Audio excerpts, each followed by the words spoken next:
नासिक के भोंदू बाबा अशोक खरात के आर्थिक अपराध और महाराष्ट्र के पूर्व उप मुख्यमंत्री अजीत पवार के प्लेन क्रैश का कनेक्शन अब बनता हुआ नजर आ रहा है। सोशल एक्टिविस्ट अंजलि दमानिया ने इसको लेकर एक बड़ा खुलासा किया है। मीडिया से बात करते हुए अंजलि दमानिया ने इस बात का खुलासा किया है कि जिस दिन अजीत पवार का प्लेन क्रैश हुआ था, जिस दिन अजीत पवार की मौत हुई थी, उस दिन के एक दिन पहले से लेकर लगभग 3 दिन तक अशोक खरात ने बड़े पैमाने पर फाइनेंशियल ट्रांजैक्शन किए थे। और जैसे ही ये जानकारी सामने आई है, उसके बाद अब रोहित पवार ने भी अशोक खरात के कनेक्शंस को लेकर सवाल उठा दिया है। आइए आपको इस वीडियो में बताते हैं कि अंजलि दमानिया ने अजीत पवार के प्लेन क्रैश और अशोक खरात के बीच के कनेक्शन के बारे में कौन कौन सी बातें कही है। नमस्कार, आप देख रहे हैं लोकमत हिंदी। मेरा नाम है सोनू कनौजिया। आपको बता दें कि पिछले हफ्ते अंजलि दमानिया ने अशोक खरात के कॉल डिटेल रिकॉर्ड्स सामने लाए थे, जिसके अंदर अशोक खरात ने महाराष्ट्र के उप मुख्यमंत्री एकनाथ शिंदे से लेकर रूपाली चाकणकर से बात की थी। वहीं अब मीडिया से बात करते हुए अंजलि दमानिया ने यह कहा है कि जिस दिन अजीत पवार का प्लेन क्रैश हुआ था, उस दिन अशोक खरात के कई फाइनेंशियल ट्रांजैक्शन हुए थे। उन्होंने मीडिया से बात करते हुए यह कहा कि जितने मैसेजेस अशोक खरात को इस फाइनेंशियल ट्रांजैक्शन के महीने भर में भी नहीं आते थे, उससे ज्यादा एक दिन में आने लगे। आपको बता दें कि अंजलि दमानिया ने यह कहा है कि लगभग 4 दिन के अंदर जो अशोक खरात है, उसके फोन पर एक संस्था जो कि सहकारी बैंक है, यानी कि क्रेडिट सोसाइटी है, उसके लगभग 62 मैसेजेस आए हुए हैं। अंजलि दमानिया ने क्या कहा, यह भी मैं आपको बता देता हूं।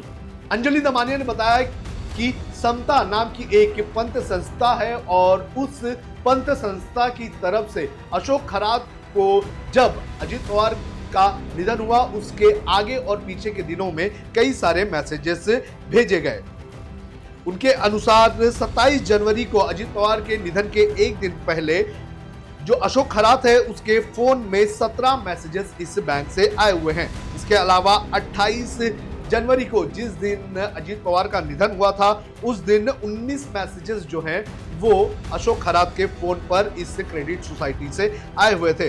इसके अलावा 29 जनवरी को 10 मैसेजेस आए थे। 30 और 31 जनवरी को 8 मैसेजेस आए हुए थे।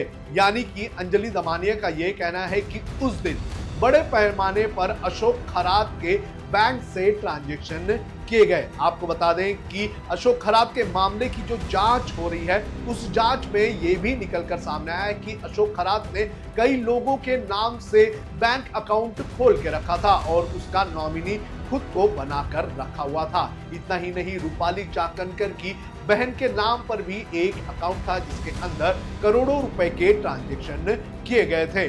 तो अंजलि दमानिया का यह कहना है कि जिस दिन अजीत पवार का प्लेन क्रैश हुआ, जिस दिन अजीत पवार की मौत हुई, उसी दिन ये ट्रांजैक्शन जो है वो इतने सारे कैसे बढ़े, इसके पीछे कुछ ना कुछ चीजें हो सकती हैं। अंजलि दमानिया का यह कहना है कि इसके पहले के उनके बैंक के मैसेजेस के बारे में भी जानकारी सामने आई है, जिसमें उन्होंने ये बताया है कि अशोक खरात को इस समता नाम की पंथ संस्था से महीने में 7 से 8 मैसेजेस आया करते थे।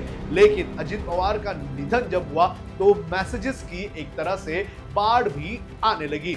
आपको बता दें कि अजीत पवार की पार्टी के कई लोगों का कनेक्शन जो है वो अशोक खरात से जुड़ा हुआ पाया गया है। रूपाली चाकणकर हो या फिर सुनील तटकरे, इनके नाम इसके पहले भी सामने आ चुके हैं। तो ऐसे में अंजलि दमानिया ने जो खुलासा किया है और इस खुलासे में जो फाइनेंशियल ट्रांजैक्शन की बात कही है, उसने कहीं ना कहीं सवाल उठा दिया है। और इसी को देखते हुए अजीत पवार के भतीजे रोहित पवार ने इस पूरे मामले की नए सिरे से और अच्छी तरह से जांच की मांग कर दी है। साथ ही साथ रोहित पवार ने यह भी कहा है कि ये फाइनेंशियल ट्रांजैक्शन का जो मामला सामने आया है, वो कहीं ना कहीं इस चीज को अजीत पवार के मामले से जोड़ता है। तो वहीं जो अजीत पवार का घर था उसके घर के बाहर कुछ वक्त पहले काला जादू करना, जादू टोना करना, ऐसा भी मामला सामने आया था। आपको मैं बता दूं कि इसके पहले जब रोहित पवार ने प्रेस कॉन्फ्रेंस की थी महाराष्ट्र में, जब विधानसभा का सत्र चल रहा था, तो उस वक्त भी उन्होंने अजीत पवार के घर के बाहर जादू टोने की बात कही थी। यानी कि अशोक खरात जिस पर जादू टोने का आरोप लगा है, अशोक खरात के बैंक अकाउंट में ट्रांजैक्शन उस वक्त हुए जिस दिन अजीत पवार का निधन हुआ, और अशोक खरात के कनेक्शन में अजीत पवार की पार्टी के कई लोग हैं। तो ऐसे में अब इस पूरे मामले में सवाल उठता जा रहा है। सवाल ये भी जो रोहित पवार है उन्होंने उठाया है कि जो अशोक खरात है वो VSR जो एविएशन है उसकी प्लेन से कई बार ट्रैवल भी कर चुका है। यानी कि हर जगह से कहीं ना कहीं कनेक्शन जो है वो अशोक खरात का अजीत पवार के प्लेन क्रैश से बनता हुआ नजर आ रहा है। अब देखना ही जरूरी है कि इस मामले में आगे क्या होता है। क्या इस एंगल से जांच की जाएगी, क्या दोनों ही चीजों को जोड़ा जाएगा, क्योंकि अजीत पवार की प्लेन क्रैश को लेकर रोहित पवार पहले से ही सवाल उठा रहे हैं।